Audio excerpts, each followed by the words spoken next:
আসসালামু আলাইকুম ওয়া রাহমাতুল্লাহি ওয়া বারাকাতুহু। আউযু বিল্লাহি মিনাশ শাইতানির রাজিম। আউযু বিল্লাহি মিনাশ শাইতানির রাজিম। লা হাওলা ওয়া কুওয়াতা ইল্লা বিল্লাহ। রাব্বি জিদনি ইলমা, রাব্বি জিদনি ইলমা, মা তাওফীক ইল্লা বিল্লাহ।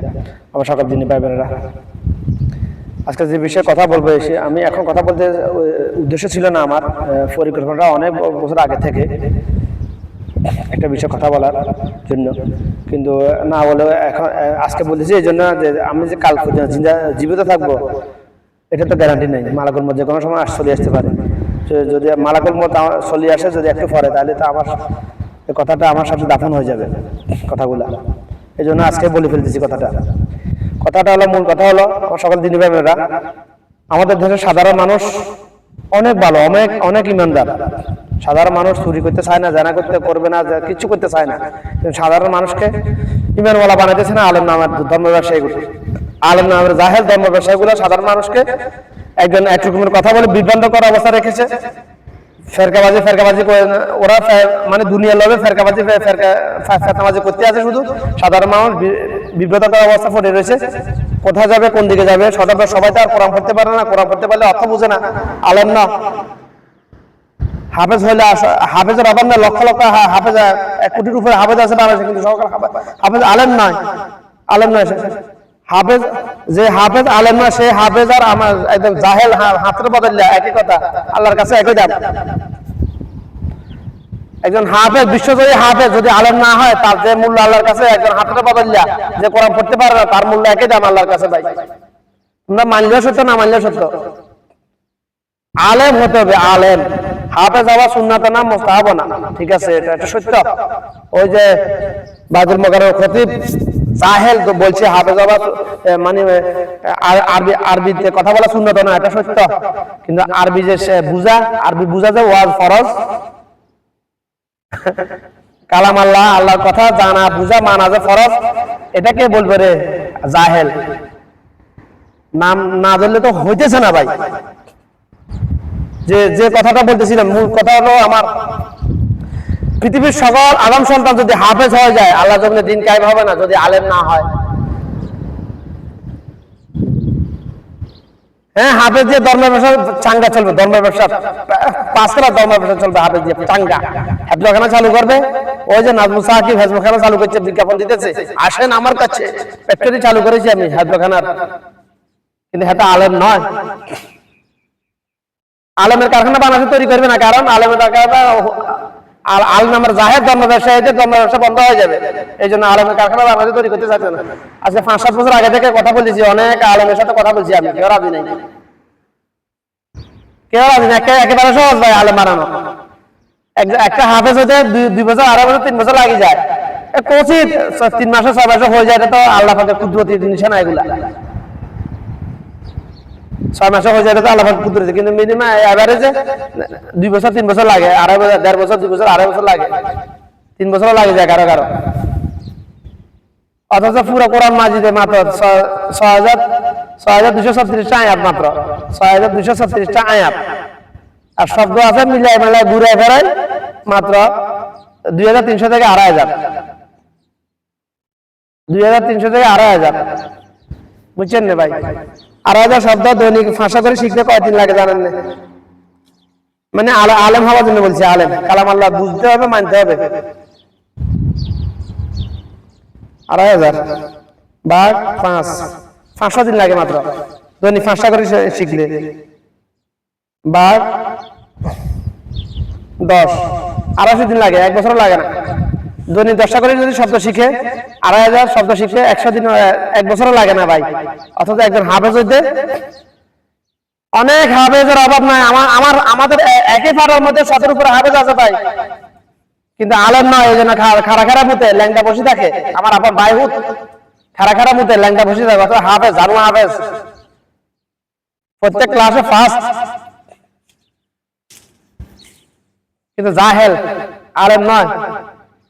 মা বাপের নাফরমানি করতেছে এখনো ইয়া হয় নাই, দুনিয়া জারি চিনিয়া না এখনো, কেন? আলেম নয়। এই জন্য আলেম কাকে বলা হয়? আলেম তাকে বলা হয় যে কালাম আল্লাহ জানে, বুঝে, জানে,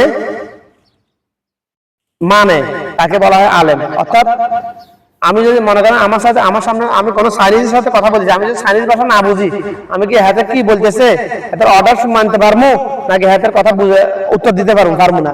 সেম একই অবস্থা। আমি যদি আল্লাহর কথা না জানি না বুঝি, তাহলে আল্লাহ পাক আমাকে কি কি বলছে, কি করার জন্য আদেশ করছে, কি করার জন্য নিষেধ করছে, আমি কিভাবে মানবো রে ভাই?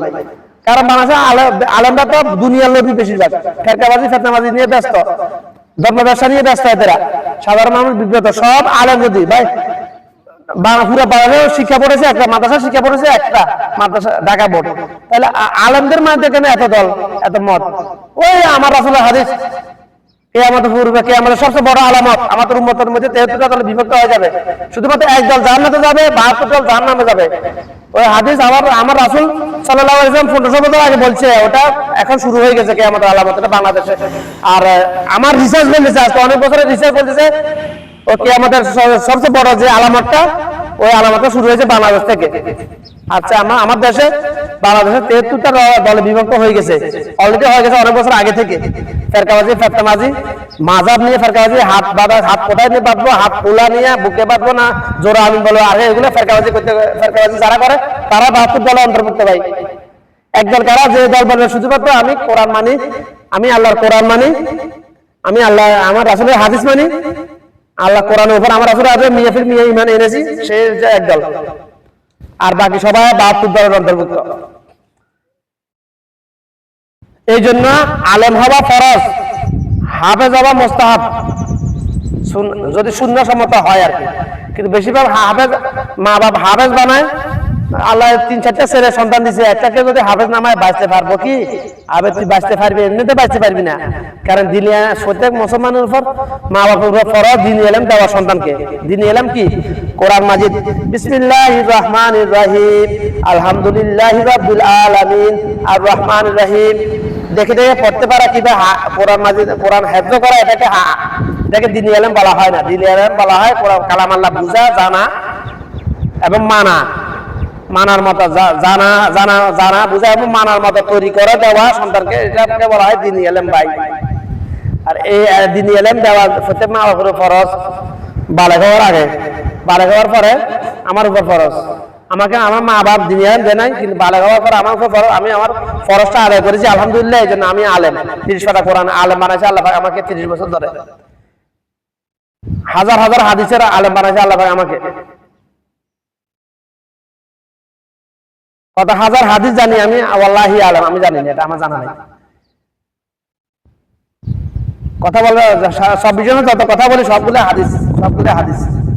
যখন হাদিসের কিতাব উল্টাই, আর আমি তো সারাদিন হাদিসে বলতেছি, আমার কিতাব উল্টানোর দরকার কি? আর উল্টাই না আর বেশিরভাগ, কারণ হাদিসের কিতাবে বেশিরভাগ ইহুদি নাসারারা মুনাফিকদেরকে হাত ধরে জাল হাদিস ঢুকে দিছে।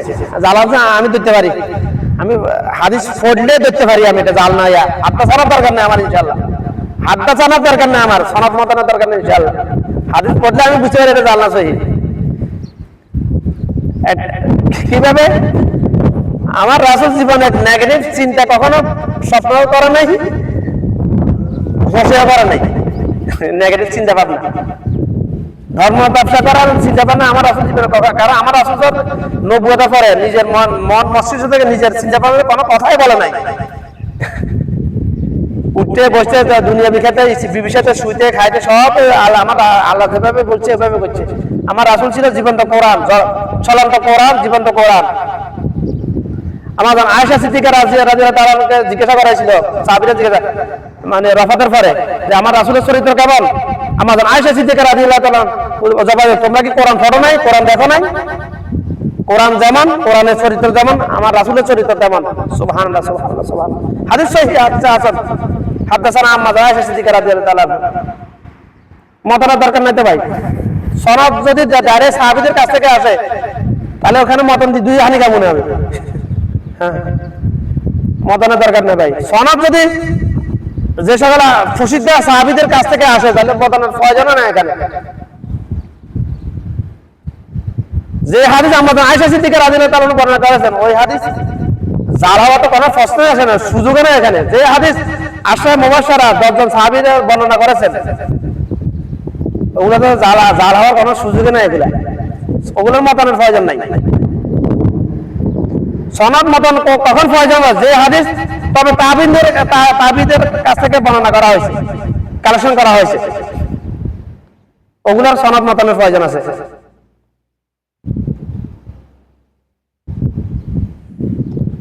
তো যেটা বলতেছিলাম